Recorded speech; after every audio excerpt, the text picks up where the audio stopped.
Good morning and happy Thursday. Welcome to another episode of Hope Connects. I am Edlina Smith Butler with We Are Sharing Hope, South Carolina.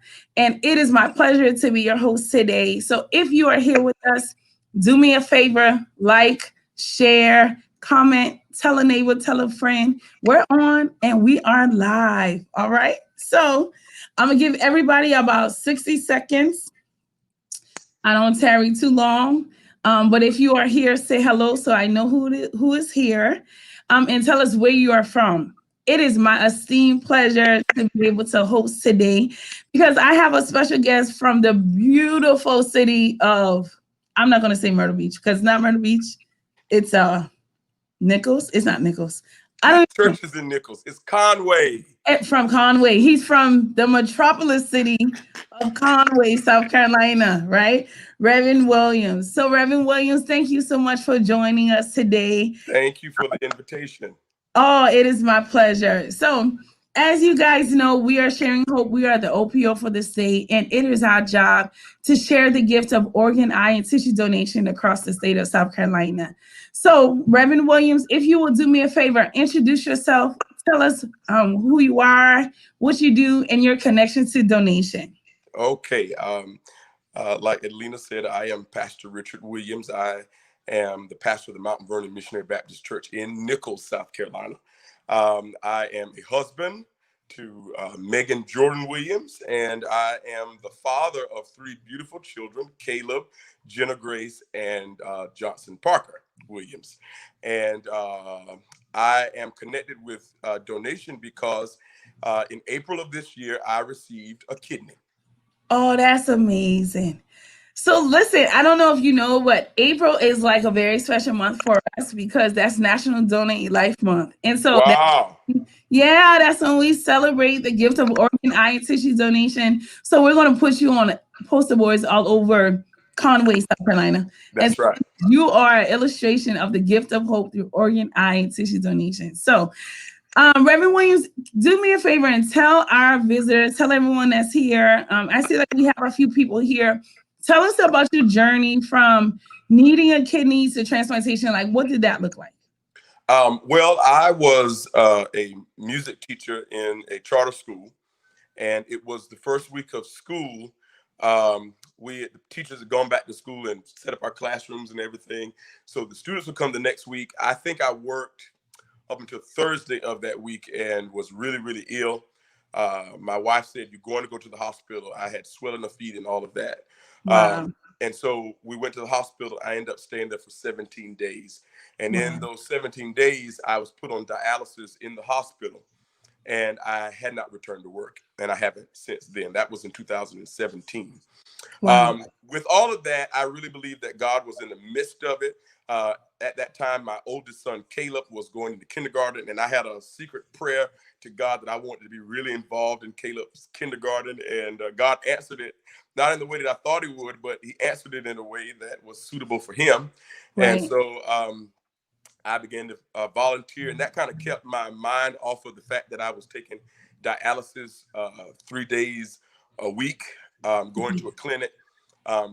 But I had family history in it. And so that kind of helped me to navigate through it because I had an aunt who had had a kidney transplant about 5 years prior to that. And she was doing really, really well.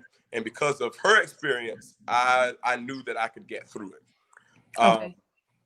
So I was on this journey for 3 years. So I started when I was 30 years old.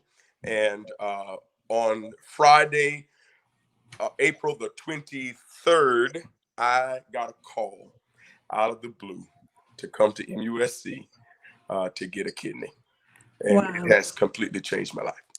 That is amazing. So congratulations. Thank you so much. It's that special gift. I didn't know that you were a music teacher. Now I have a few ideas. Oh, we have a few ideas. We might have to make a little music um, for the gift of hope. I love it. Oh, we might have to do something like that. Yeah, I'm excited about that. So you've talked about just your journey through transplantation, and now we see that you are a living example that there is life after donation because of someone else's selfless gift. So as we continue to celebrate um, Donor Sabbath and just kind of honoring our donors and those that have given that selfless gift of donation.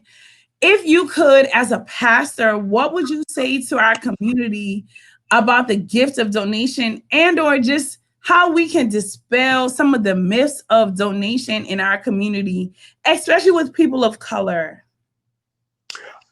Um, as a pastor, I really think that I have an audience. I have a captive audience, and so I'm able to also I'm able to live the life before them.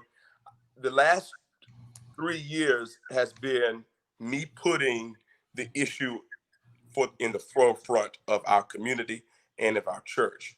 And so I have been on the mission to dispel a lot of the rumors, a lot of the negative things that are pointing against donor transplant and donor um, giving. And some of those things have been passed down to us because of fear. And so when you see someone who is going through it that you really love, it opens your heart and your mind to wanting to be able to help in some ways. I was really surprised that so many people in our community who for the very first time considered it because it was me. It was somebody that they loved. And so Mhm. I think if you're vocal about it, in our community, a lot of times we kind of hide our needs and stuff. And Right. so I really was transparent about what my need was, whether it was a financial need or a medical need. And I had so many people who tried to help me. And unfortunately, I didn't get a living kidney, but I was able to get a cadaver kidney or a kidney of someone who had passed away. But being vigilant, being transparent, speaking about those things in public really do help our community. Educating us really does help our community. And it's just because we don't talk about it. Uh, Right. Death is morbid to us. And Mhm. so, and it is sacred to us. I mean, I've heard some of everything. I've heard people say, if I come back, I want all my parts. And that's just ridiculous. You're not coming back. And if you come back, you don't need all those parts. Okay. And so, if you can help somebody else live, giving them the gift of life is such a wonderful, wonderful thing. And to know that you are a part of that or your family member was a part of that, it is the person lives on beyond Right. themselves. And I think it is very important that we shed a light on that. Um, and fortunately for my church, we already had two people in our church who had already donated the organs of their loved ones. So it Oh, was wow. really God really placed me in a place where I walked into a situation where I already had support. I walked Right. into a situation where people could guide me and let me know that there's people out there that are willing to give. So yeah, Man, that's amazing. You said so much that I kind of want to talk about. The first thing I'm going to say is what I'm you got? going to have to make my way to Conway or Nichols to come to Mount Vernon, that place on the hill, because clearly there's a lot of people with hope in there. There's a lot of hope. There's a lot of hope. Yeah, I'm gonna have to rename the church to Mount Vernon Place of Hope. Yes, sir. that's right.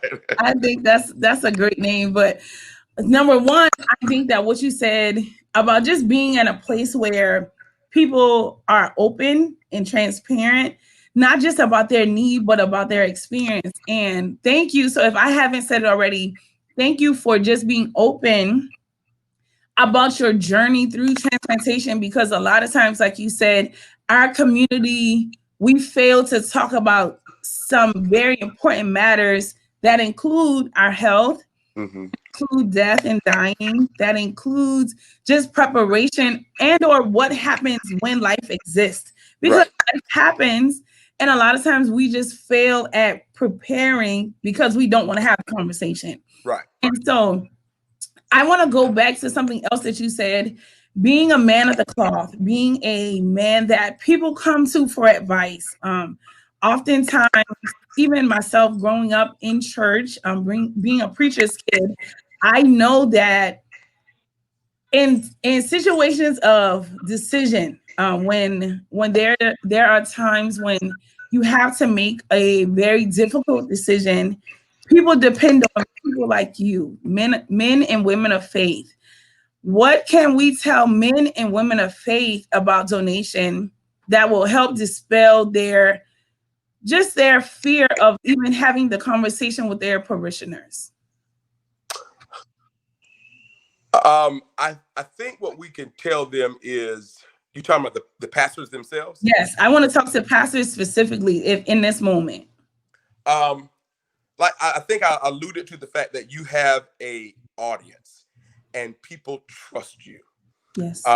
People, especially in the Black church, the Black church has always been a place where people get information.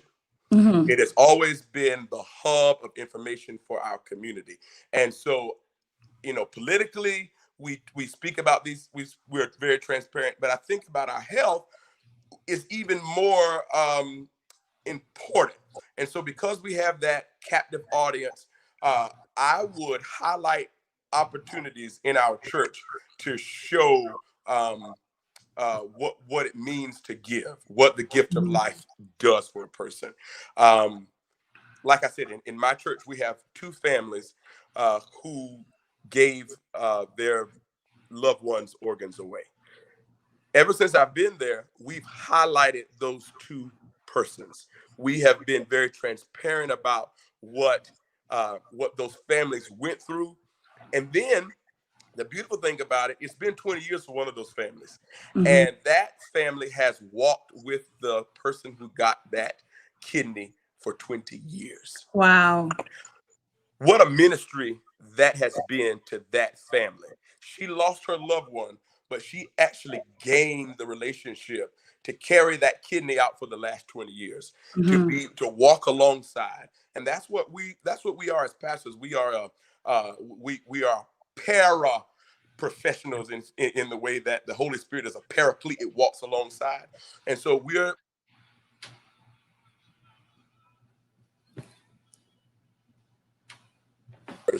and lead them and guide them in what they ought to know. I'm sorry, I forgot to put do not disturb on my phone before we logged on, and That's so okay. we keep getting interrupted. No, listen. So we are living and navigating through. We in our office we say that we call it a COVID, right? We call Okay, it whenever we are navigating through a new normal, and so life is typically unpredictable in this situation. calling me. My deacon keeps calling me, and my wife keeps calling me. Oh dear Jesus. She's wondering why I'm not answering the phone. So, well, I will keep it Do you brief. see my do you see my I face? cannot see you, Pastor. You've left us. But I can see you. Hold on just a moment. I'm sorry for our Okay. broadcast. Here we are. No, it is perfect. It's okay.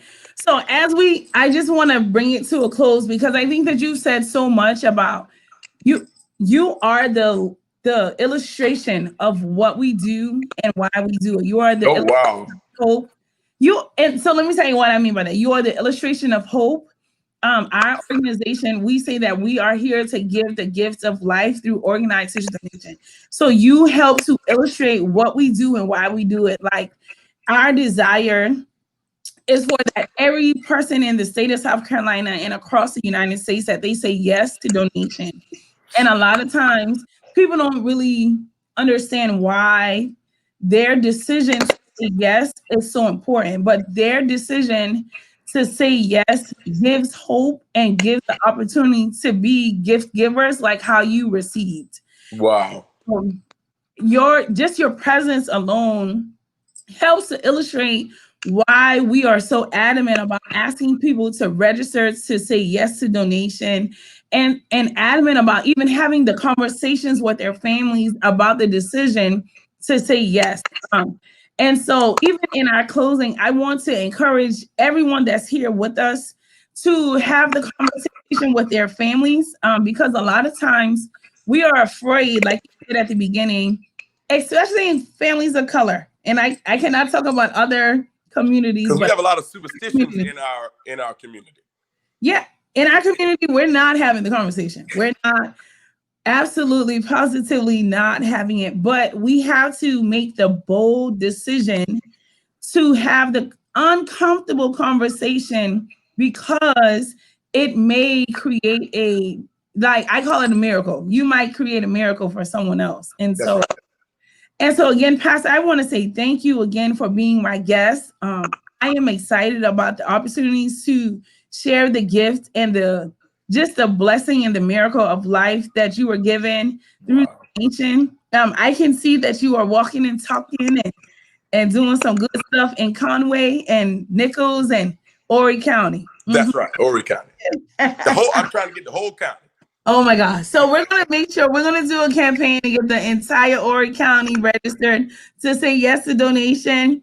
And if you haven't, do me a favor for all that are watching, go visit Mount Vernon Missionary Baptist Church in Nichols, South Carolina, where my new friend, Reverend Richard Williams Jr. is the pastor, and he is a living example of the gift of hope. So Absolutely. Pastor, thank you for being with us. Thank you so much. It is, I look forward to having other conversations and just kind of working with you to share the gift about what we do and how we do it. All right. Thank you so much for having me. Thank you. My pleasure. All right. God bless you.